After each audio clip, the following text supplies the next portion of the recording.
보통 남자들이 한 가지 특징이 있어요. 어떤 특징이 있느냐? 집에서 사용하는 가전제품이 고장이 나면 곧바로 서비스 센터에 가지고 가서 고치기보다는 꼭 자기가 먼저 한번 고쳐보겠다고 그것을 분해합니다. 저도 어린 시절에 보면 집에서 사용하던 선풍기나 혹은 그때는 카세트 녹음기라고 하죠. 고장나면 꼭 왠지 제가 뜯어보면 고칠 수 있을 것 같아요. 그래가지고 한번 뜯어봅니다. 어디가 고장난다 한번 고쳐보려고 하지만 결국에는 못 고쳐요. 근데 못 고치는 것만이 문제가 아니고 한번 싹 뜯어놨는데 다시 조립하려고 하면 이걸 어디서 어떻게 떼어냈는지를 몰라가지고 나중에는 조립도 제대로 못하는 경우가 있습니다. 마치 여러분 우리 인간의 손이 이와 같아요. 내가 무엇인가 잘 할 것 같고 무엇인가 손을 대면 잘 될 것 같지만 결국 망가뜨려 버리고 더 고장나 버리는 경우가 많이 있습니다. 그러나 하나님의 손은 그 손길이 닿는 곳마다 정말 놀라운 일이 나타나고 하나님이 우리 가운데 놀라운 일을 행하시는 줄로 믿습니다. 여러분 우리가 성경을 보면 참 하나님을 표현할 때 하나님의 손, 하나님의 눈, 하나님의 귀 이런 식으로 사람의 모양으로 하나님을 표현하는 경우가 종종 많아요. 하나님은 영이시고 우리의 눈으로 볼 수 없는 분이신데 어떻게 하나님을 그렇게 인간의 어떤 형상으로 표현을 할 수 있을까? 이것은 우리 인간이 하나님을 잘 볼 수도 없고 하나님을 잘 알 수도 없지만 하나님을 더 깊이 깨닫고 하나님을 더 잘 이해할 수 있도록 인간의 눈높이에 맞춰서 하나님을 계시하시는 하나님의 친절한 배려입니다. 그래서 이것을 신학에서는 엔트로포모시즘이라고 합니다. 신학 용어로는 신인 동형 동성론이라고 부릅니다. 하나님이 어떤 분이신지 하나님이 어떤 일을 행하시는지 그 하나님의 속성을 우리가 잘 이해할 수 있도록 뭐예요? 인간의 모습으로 표현하는 의인법이라고 합니다.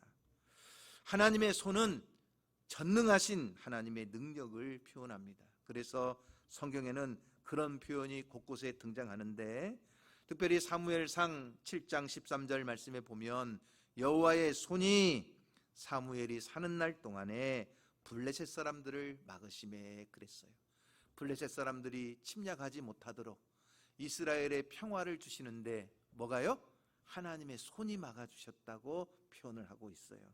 또 이사야 41장 10절 말씀에도 두려워하고 불안에 떨고 있는 그의 백성들에게 하나님께서 내가 너를 굳세게 하리라 참으로 너를 도와주리라 나의 의로운 오른손으로 너를 붙들리라. 하나님이 권능의 손으로 너를 꽉 붙잡고 있으니까 두려워하지 말고 떨지 말라는 거예요.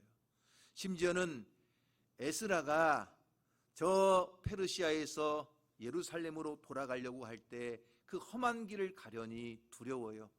그래서 아하와 강가에서 귀환하려는 이스라엘 백성들을 모아놓고 3일간 금식 기도를 합니다. 하나님께서 그 가는 길을 지켜주시고 평탄한 길을 달라고 기도합니다. 그리고 길을 떠나는데 에스라 8장 3절에 보면 우리 하나님의 손이 우리를 도우사 대적과 길에 매복한 자의 손에서 건지신지라 그랬어요. 우리가 걸어가는 우리 앞길에 어떤 대적이 숨어 있고 어떤 매복한 복병들이 있을지 모르지만 하나님의 손으로 다 막아주시니까 그 가는 길이 형통하게 이루어진 줄로 믿습니다. 오늘 저와 여러분의 삶에도 하나님의 손으로 붙드시고 하나님의 손으로 막아주시고 하나님의 손이 우리와 함께하사 지켜주시는 은혜가 있기를 주님의 이름으로 축복합니다. 하나님의 아들이신 예수 그리스도께서 이 땅에 인간의 몸으로 오셨습니다. 그러니까 예수님이 이 세상에 계실 동안에 예수님의 손은 육신의 손이었지만 하나님의 능력의 손이었습니다. 그러니 예수님의 손이 닿는 곳곳마다 놀라운 기적이 나타났습니다. 그런데 그때야 예수님이 계실 때지만 지금은 예수님이 십자가에서 죽으시고 3일 만에 부활하시고 하늘로 승천하셨는데 아니 목사님 어떻게 예수님이 우리를 만져주십니까? 이렇게 의문을 가질지 모르지만 그러나 예수님께서는 지금 어디에 계시죠? 하늘로 승천하사 하나님 보좌 우편에 앉아 계시지만 로마서 8장 34절 말씀에 보면 누가 정죄하리요 죽으실 뿐 아니라 다시 살아나신 이는 그리스도 예수시니 그는 하나님 우편에 계신 자요 우리를 위하여 뭐하고 계셔요? 간구하시는 자신이라. 부활 승천하신 예수님은 지금도 하나님 우편에서 우리를 위하여 쉬지 않고 끊임없이 우리를 위하여 간구하시는 분이신 줄 믿습니다. 그러기에 예수님께서는 우리를 위하여 또 다른 보혜사를 보내주셨어요. 예수님이 육신의 몸을 입고 이 세상에 계실 때에는 제자들 곁에서 함께하는 보혜사가 되셔서 친히 그 손으로 그 능력으로 제자들에게 역사하셨지만 예수님이 하늘로 부활 승천하신 이후에는 또 다른 보혜사 성령을 우리에게 보내주셔서 그 말씀과 성령의 능력으로 우리 가운데 하나님의 그 손의 능력을 행하시는 줄 믿으시기를 바랍니다. 이 말을 조금 더 쉽게 표현하려면 여러분 각자 집에 TV가 있으시죠? 여러분 TV를 켤 때 요즘 어떻게 켜지요?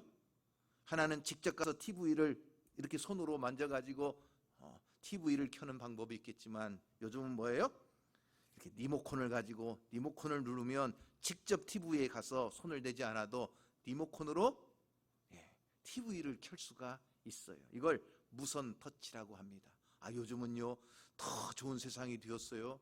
이제 리모컨이 없어도요 기가진이 TV 틀어줘 그러면 TV가 탁 틀어줘요. 유튜브에서 뭐 찬양 틀어줘 그러면 찬양을 탁 틀어줘요. 야, 세상에 요즘은요 직접 내 손으로 터치 안 해도 뭘만 해도 말만 해도 TV도 켜지고 말만 해도 음악도 틀어주는 거예요.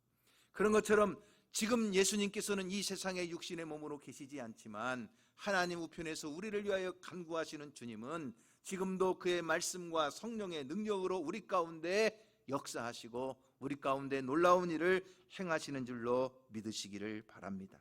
오늘 말씀에 보면 한 나병 환자가 예수님에게 나옵니다. 그리고 예수님께서 그 손으로 나병 환자에게 손을 대시며 치유하시는 놀라운 역사가 나옵니다. 오늘 이 말씀을 통해서 저와 여러분의 삶에도 예수님의 손길을 체험하며 승리하는 이리여양의 성도가 되기를 주님의 이름으로 축복합니다. 그러면 예수님의 손은 구체적으로 어떤 일들을 행하시는가? 어떻게 행하시는가? 첫째는 예수님은 치유의 손길로 역사해 주신다고 하는 사실입니다. 예수님의 손은 무슨 손이에요? 우리를 치유하시는 손이에요. 다시 말하면 예수님이 그 손을 나병 환자의 몸에 대시고 명령하실 때, 말씀하실 때 그 나병이 깨끗하여졌다고 하는 것입니다. 마찬가지로 오늘 예수님이 저와 여러분의 육신에도 손을 대시면 우리의 모든 질병이 치유되고 오늘 우리의 삶의 모든 문제가 고쳐지게 될 줄로 믿으시기를 바랍니다. 세계보건기구가 밝힌 바에 따르면 지난 18세기 인류의 질병이 총 2,400여 종이었습니다. 그런데 1934년에는요 3,500여 종으로 늘어났습니다. 그리고 20년 후인 1954년에는 배가 늘어서 7,000여 종이 되었습니다. 그리고 현재 인류의 모든 질병은 의학이 밝힌 바로 몇 가지가 될 것 같아요, 여러분? 약 3만 가지 정도가 된다고 합니다. 그런데 문제는 아무리 과학과 의학이 발전을 해도 인간의 의학으로 고치지 못하는 불치병, 난치병들이 많다는 것입니다. 원인도 모르고 치료법도 모르는 그러한 난치병과 그리고 불치병들이 굉장히 많다는 거예요. 여러분, 가족 식구 가운데 어느 날 누군가가 이러한 난치병이나 불치병에 걸리면 그 가정에 기쁨이 사라집니다. 초상집처럼 변해버려요. 사는 것도 사는 것 같지 않고 아무리 좋은 일이 일어나는 것 같지만 기쁘게 웃을 수가 없어요. 여러분, 우리의 인생이 얼마나 고달픕니까? 혼자서 전전긍긍해보지만 항상 힘에 부쳐요. 그래서 넘어지고 또 쓰러지고 또 눈물을 흘릴 수밖에 없어요. 그때 우리에게 가장 필요한 것은 뭐냐? 예수님의 치유의 손길이 필요하다고 하는 것입니다. 앞에도 광고를 드렸지만 지금 슬로베니아의 박찬 선교사님께서 좀 다급한 상황에 있습니다. 지난주에 저에게 카톡이 왔어요. 지난번에 코로나19에 걸렸고 또 두 번째 오미크론에도 또 걸렸고 그래서 치유를 받았는데 지금 러시아와 우크라이나가 전쟁 중에 있기 때문에 우크라이나의 난민들을 도우러 가기 위해서 국경 쪽으로 가다가 갑자기 안면 마비가 왔어요. 그 이유가 램지언트 증후군이라고 하는 바이러스에 감염되어 가지고 대상포진까지 일어났는데 이 오른쪽 귀 뒤에 대상포진이 일어나면서 그 영향으로 안면 마비까지 왔어요. 이 대상포진이 가장 위험한 것이 이 귀 주위로 일어나는 머리 쪽에 일어날 때 가장 위험하다고 합니다. 그래서 지금 열흘 동안 수십 가지의 약을 집중적으로 몸에다가 약폭탄, 러시아가 우크라이나에 폭탄을 막 미사일을 쏘아대지 지금 몸에 약폭탄을 열흘간 투여하고 그 다음에 6개월 정도 또 치료를 계속해야 되는데 완치가 될 수 있다는 보장도 없고 또 그 후유증으로 또 평생을 가지고 살아야 될지도 모른다는 이러한 카톡이 왔어요. 그러면서 목사님, 이제는 하나님의 터치가 필요합니다. 하나님의 치유의 손길이 필요하니까 기도해 주세요 하는 카톡이 왔어요. 그래서 제가 다시 답장을 보냈어요. 그렇게 어려운 중에 있는데 어떻게 슬로베니아에서 치료를 받으려고 하느냐. 한국이 훨씬 더 의학 기술이나 치료받기에 좋으니까 한국에 빨리 귀국해서 한국에서 치료를 받지. 그랬더니 또 답장이 오기를 뭐라고 왔느냐. 이 귀에 대상포진으로 인해서 안면 마비가 왔는데 그러다 보니까 작은 소리와 음파에도 큰 고통이 있어서 비행기를 탈 수가 없어서 국내에 들어오지 못하고 어쩔 수 없이 지금 거기서 계속 치료를 받아야 된다는 거예요. 그러니 목사님 좀 간절히 기도해 달라는 거예요. 여러분들도 생각나시는 대로 아니 일부러 꼭 기억하시고 함께 하나님의 치유의 손길로 치유해 주시도록 우리 박찬 선교사님을 위해서 기도해 주시기를 부탁을 드립니다. 주님이 손길이 임하시면 하나님께서 고치시는 축복이 함께 할 줄로 믿습니다. 여러분 오늘 본문에도 이 나병 환자가 예수님 앞에 나오는 이야기입니다. 나병을 옛날에는 뭐라고 불렀지요? 문둥병이라고 불렀어요. 이 병에 걸리면 살이 썩고 그래서 몸이 문드러져요. 그러니까 문둥병이라고 했는지 모르겠지만 요즘에는 이 병을 또 다른 말로 한센병이라고 부릅니다. 노르웨이 사람이었던 한센이 이 나병균을 발견했다고 해서 지금은 한센병이라고 명명을 하게 되는데 현대에도 고질병이지만 예수님 당시 과거에는 이 나병이 불치의 병일 뿐만 아니라 하나님으로부터 저주를 받은 병이요. 그래서 그 육신도 고통스럽지만 가장 힘든 것은 뭐예요? 사람들로부터 격리되고 그래서 괄시와 천대를 당하면서 정신적인 고통까지 함께 따라오는 병이 바로 이 나병이라고 할 수가 있습니다. 그런데 어떻게 된 일인지 이 나병 환자가요 예수님 앞에 나온 거예요. 그리고 예수님 앞에 엎드려서 절을 하며 간구하기를 원하시면 저를 깨끗하게 하실 수 있나이다 고백하는 거예요. 여러분 40절 말씀을 다 같이 한번 읽어보겠습니다. 40절 말씀을 읽어봅니다. 시작. 한 나병 환자가 예수께 와서 꿇어 엎드려 간구하여 이르되 원하시면 저를 깨끗하게 하실 수 있나이다.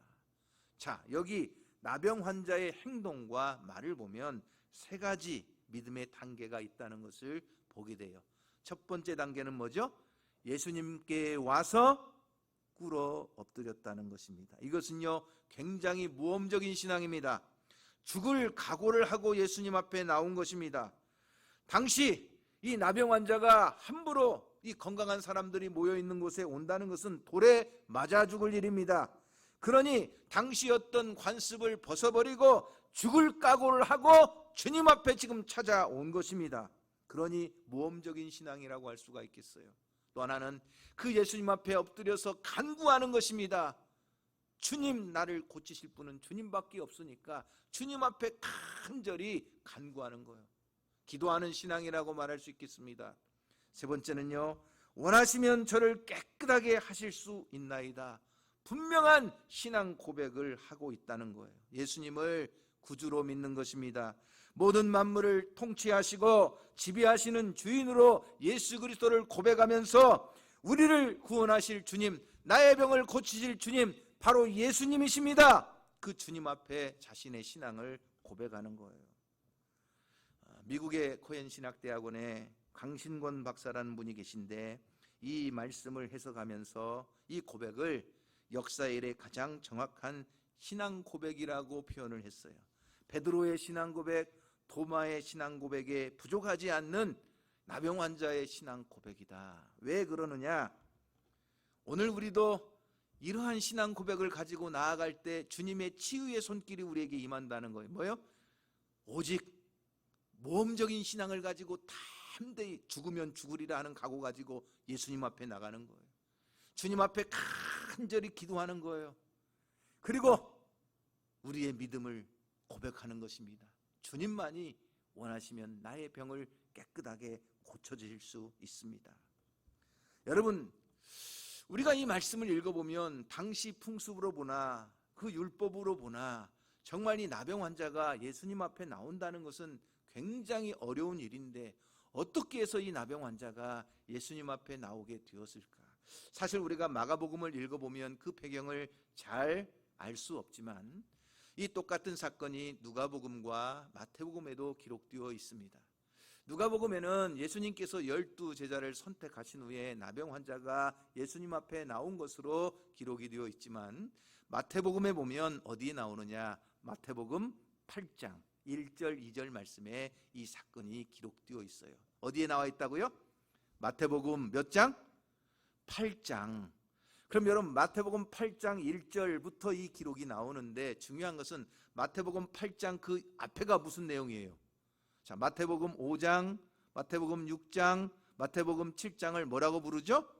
산상보훈, 산상설교 뭐 이렇게 불러요. 다시 말하면 예수님께서 산에서 수많은 무리들에게 하나님의 나라를 가르치셨어요. 그 천국 복음을 전하시는데 수많은 사람들이 들었어요. 이 나병 환자도 직접 그 옆에서 주님의 말씀을 듣고 주님을 뵙지는 못했겠지만 저 산 어딘가에서 그 주님을 뵈고 주님이 전하시는 말씀을 들었을 거예요. 그리고 말씀을 마치신 예수님께서 무리들과 함께 산을 내려가려고 할 때 이 나병 환자가 담대히 예수님 앞에 나와서 꿇어 엎드리는 거예요.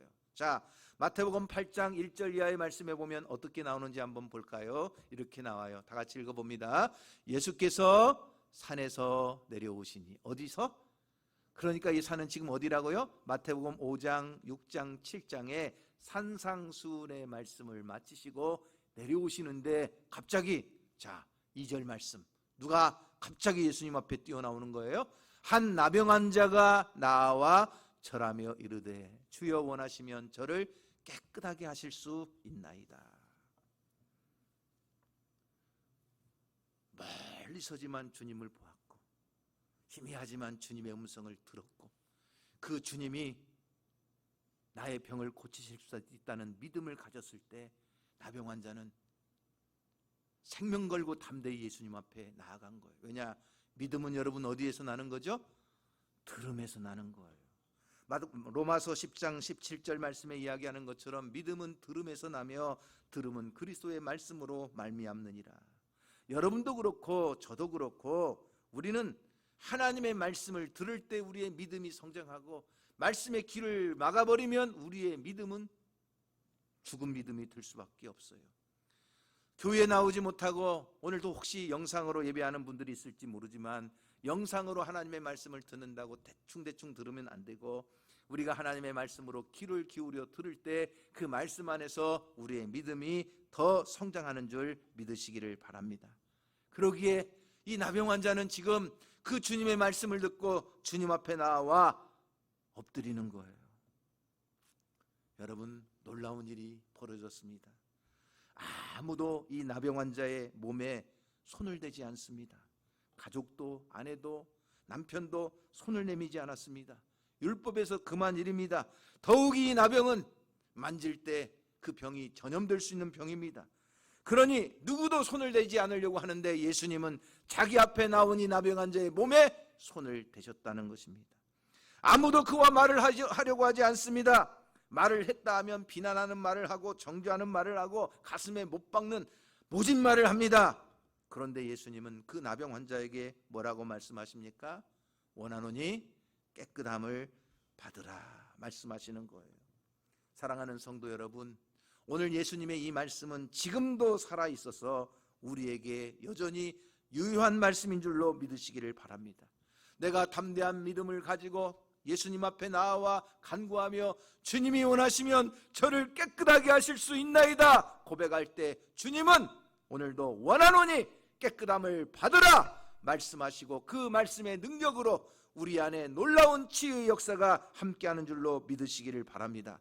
예수님의 말씀은 권위 있는 말씀이에요. 나사로야 나오라 말씀하실 때 죽은 지 나흘이나 된 나사로가 살아나오는 것처럼, 주님이 말씀하실 때 저 거친 풍랑이 잔잔해지는 것처럼 살아있는 주님이 명령하시면 오늘도 우리가 예수님의 손길을 통하여 치유되는 놀라운 역사가 함께할 줄로 믿으시기를 바랍니다. 그러므로 여러분, 오늘 우리가 40절 말씀을 다시 한번 보시고, 자, 저를 한번 따라해 보세요. 40절에 있는 대로 원하시면 자, 크게 한번 해보세요. 여러분들은 치유의 손길이 필요하지 않으신가요? 다시 한번, 원하시면 저를 깨끗하게 하실 수 있나이다. 할렐루야. 이번에는 저를 거기에다가 자기 이름을 한번 넣으세요. 자기 이름. 누구? 자기 이름을 넣어서, 자, 다 같이 시작. 원하시면 광석이를 깨끗하게 하실 수 있나이다. 할렐루야. 오늘 이 말씀의 고백이 하나님께서 들으시고 응답하시는 말씀이 되기를 주님의 이름으로 축원합니다. 우리 예수님은 어제나 오늘이나 영원토록 동일하신 하나님이십니다. 지금도 그 치유의 손길로 우리를 만져주시고 그 말씀의 능력으로 우리를 고쳐주시는 주님이신 줄로 믿으시기를 주님의 이름으로 축원합니다.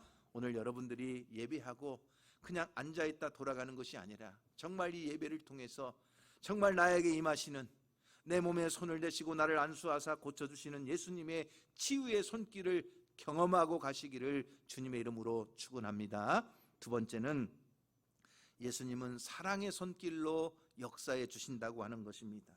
자, 여러분 41절 42절 말씀을 다 같이 읽어보겠습니다.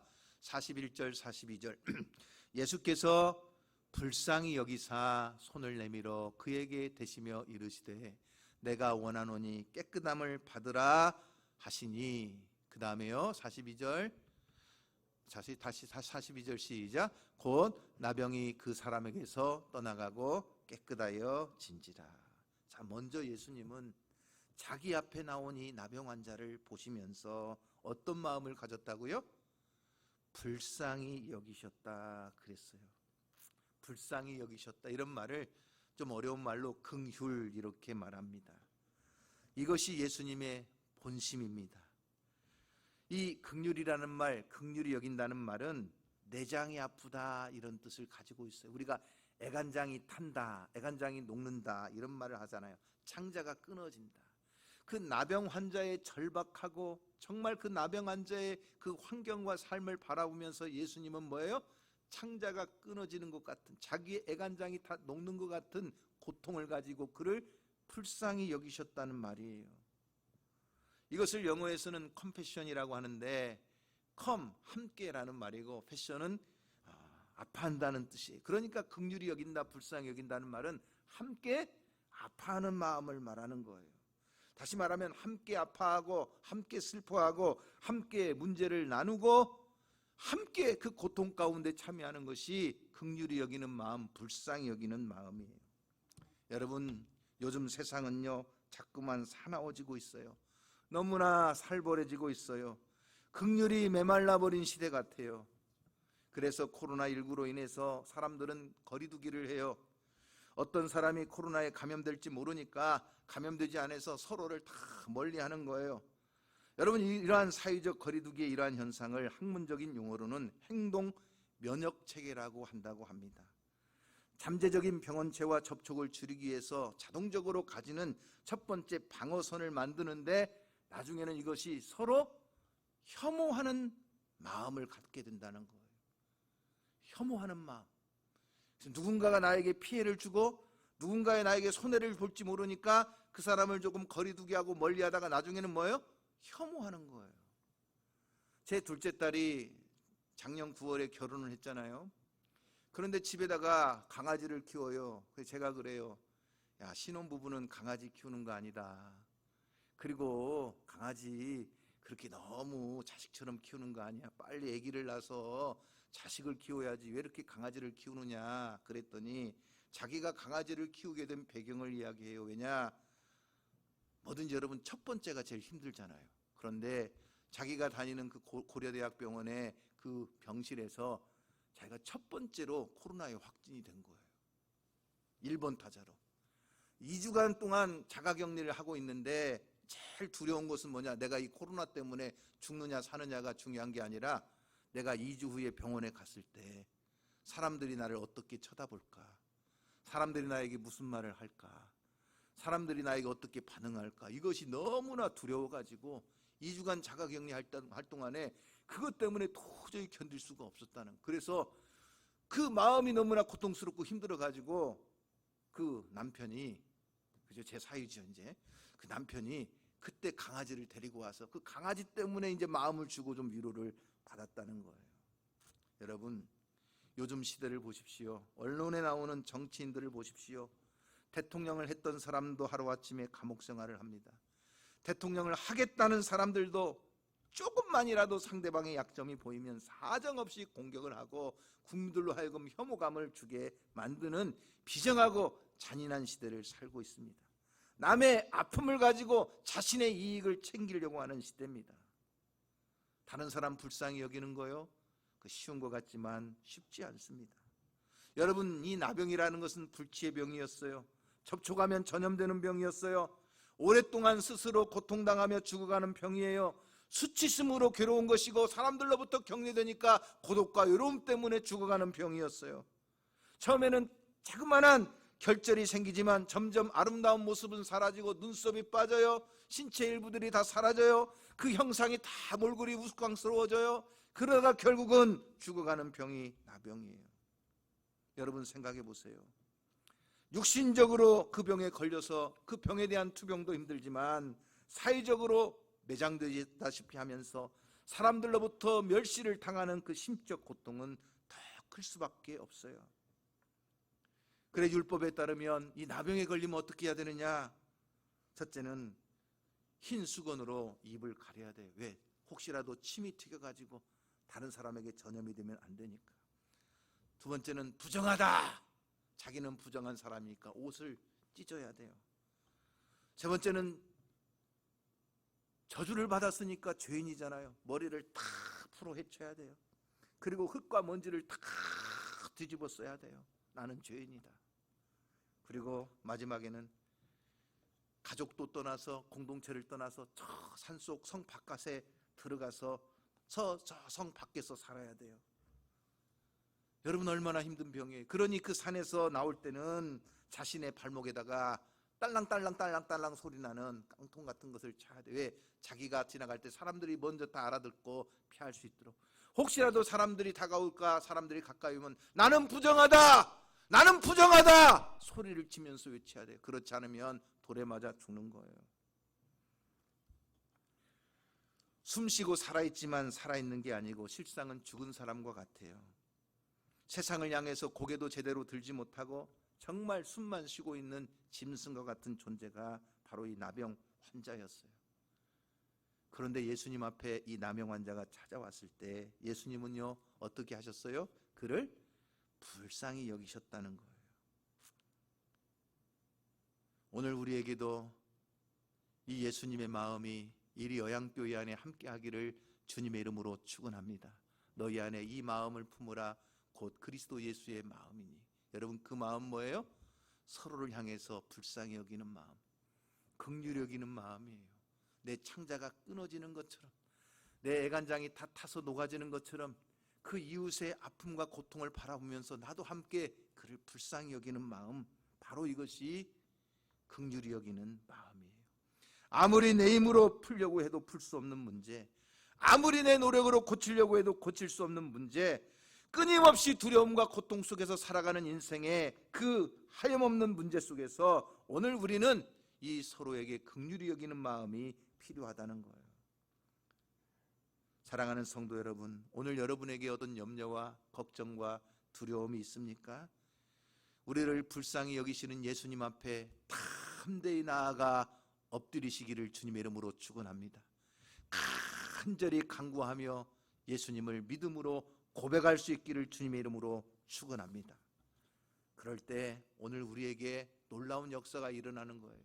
예수님은요, 이 나병 환자에게 거리두기를 하라는 율법까지 파괴하시면서 파격적으로 그 몸에 손을 대시기까지 하셨다는 거예요. 가족들에게도 버림받았어요. 벌레만 또 못한 인간이었어요.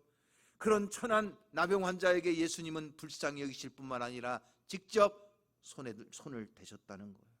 그러면서 말씀하셨어요. 내가 원하노니 깨끗함을 받으라. 그 순간 모든 나병이 고쳐진 줄로 믿으시기를 바랍니다. 아마 이 나병 환자는 예수님이 말씀하시기 전 이미 자기의 몸에 손을 댄 그 순간부터 그 마음이 녹아졌을 거예요. 아니, 내 몸에 손을 대다니.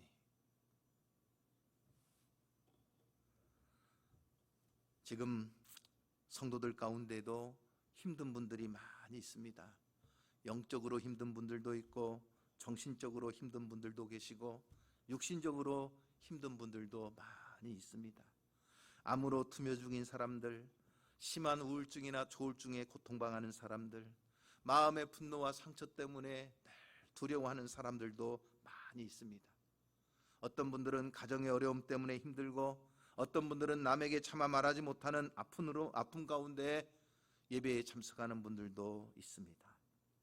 어쩌면 오늘 우리가 예수님 앞에 나온 나병 환자처럼 그런 마음으로 주님 앞에 나왔을지 모릅니다. 그러나 여러분 꼭 기억하세요. 예수님은요, 절대로 그런 우리들을 외면하지 않으신다는 거예요. 우리를 불쌍히 여기시고 그 사랑의 손길로 우리를 품어주시는 분이 예수님이신 줄로 믿습니다. 저는 담임 목사로서 성도들을 위하여 기도할 때마다 성도들이 병이 들고 사업이 잘 안 되고 고통스러운 일이 생기면 너무나 마음이 아픕니다. 그런데 저에게는 능력이 없잖아요.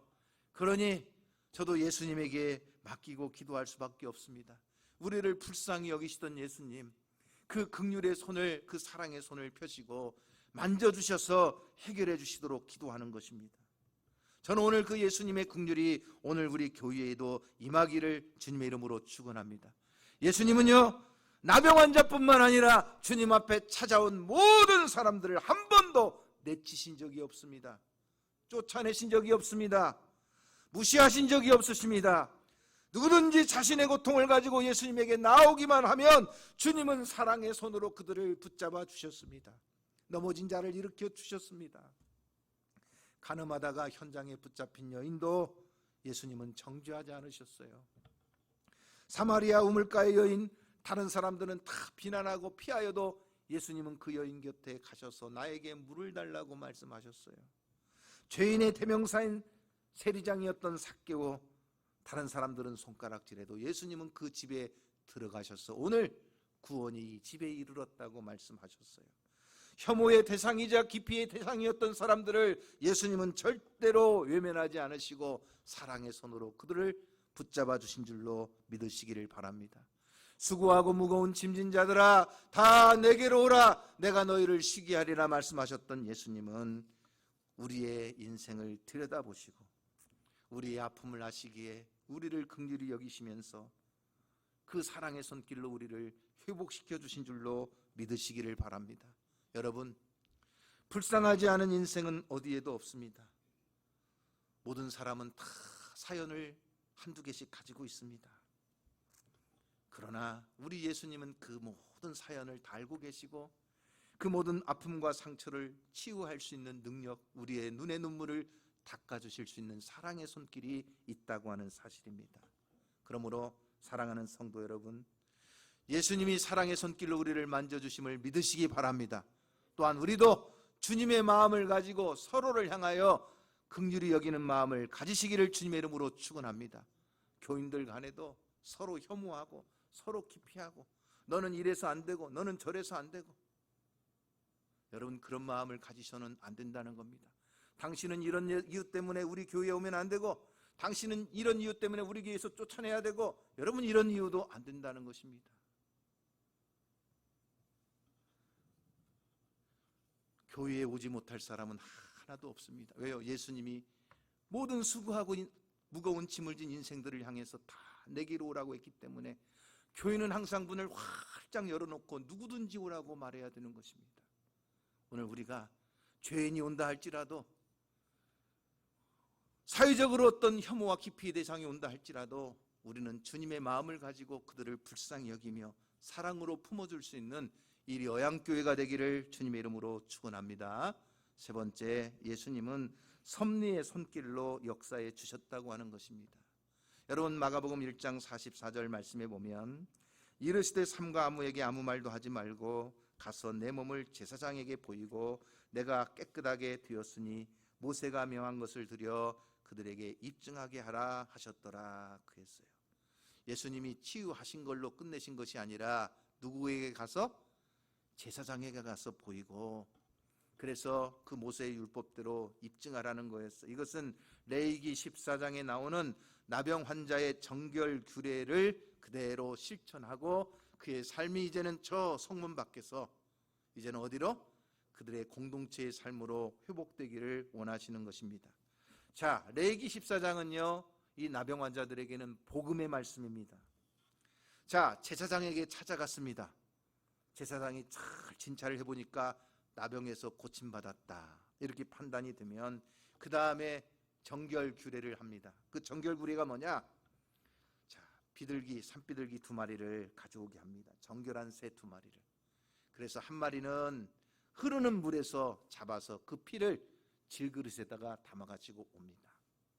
그러면 이 제사장이 그 질그릇에 담긴 피를, 자, 이 나병 환자에서 고침받은 사람의 그 주위를 한 바퀴 돌면서 7번 피를 뿌리는 거예요.